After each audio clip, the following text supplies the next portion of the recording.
Hi guys, thank you for tuning in for another week of my YouTube channel. I'm so happy to be back. I took a 10-day break because I was in Thailand and now I'm back. I'm happy to be back and thank you for tuning in. Thank you for watching my videos. Thank you for liking. I appreciate it. Go ahead and subscribe. You know you want to. This week I wanted to talk about Islamophobia. It's a serious topic for individuals of Islamic faith, and it's also a serious topic for individuals post 9/11. But I think it needs to be talked about. In light of the Ohio State attack, I think that Islamophobia needs to be talked about. The first thing I want to say to my Islamic comrades is, I love you. I love you. I'm here for you. I will stand by you, and you are always welcome in my America. The next thing I want to say is that the first 24 hours after the Ohio State attack, I watched the media very closely. I watched the media very quickly jump to conclusions that this student was inspired by ISIS. Because of his faith, because of how he looked, it was the easiest thing to go with. It was the easiest story. Despite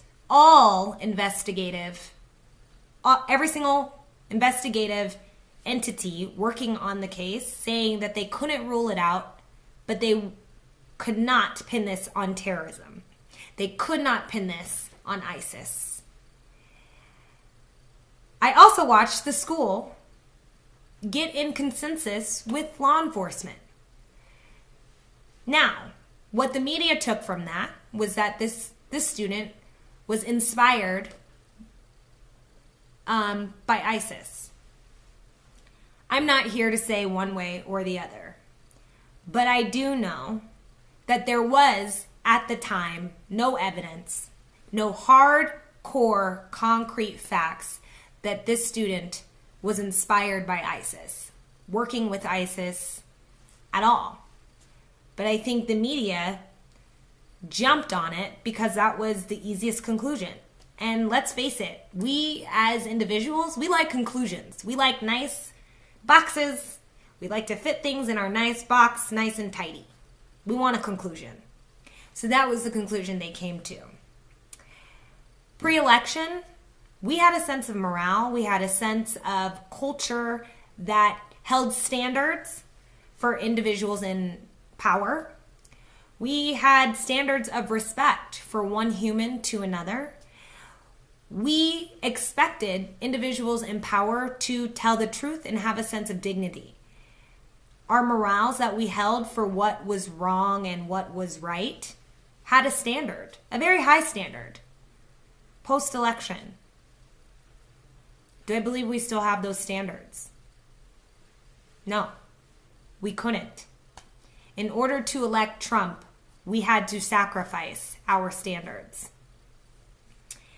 And now we have a president that will not take a stance. Hate crime has risen. It is a fact since the election. Hate crime on Muslims and individuals of Islamic faith has risen. Violence on Muslims and individuals of Islamic faith has risen post-election. This culture, this atmosphere, this will be set in stone come Inauguration Day, and it will set the next 4 years of our country, at least. I want to say that I have to take a stance, and I stand with you, people of Islam. I stand with you, my Muslim comrades. I stand with you. There is no such thing as race. There is no such thing. Scientifically, biologically, there is one race, that is the human race. We are animals. We have evolved from animals to humans due to things like community, culture, and communication, from one human to another. This has helped us evolve. However, it is a fine line that we walk between animalistic and humanistic. When you start acting more like an animal, you begin to walk on a tightrope between jailing people, to kicking them out of your country, to building a wall, to burning people alive on crosses, or decapitating people in public and dragging them down the street for all to see. We are on that fine line. If you want to deny it, it's because you haven't experienced it.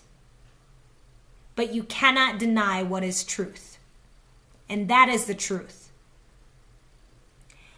I will no longer stand for a president who refuses to take a stance on what is wrong with America. This is wrong. The violence, the hate, it needs to stop. So I can tell you now, I am your champion. I will be. From here to the end of time, I will be your champion. Because not enough people are, and not enough people will. So hopefully you hear me.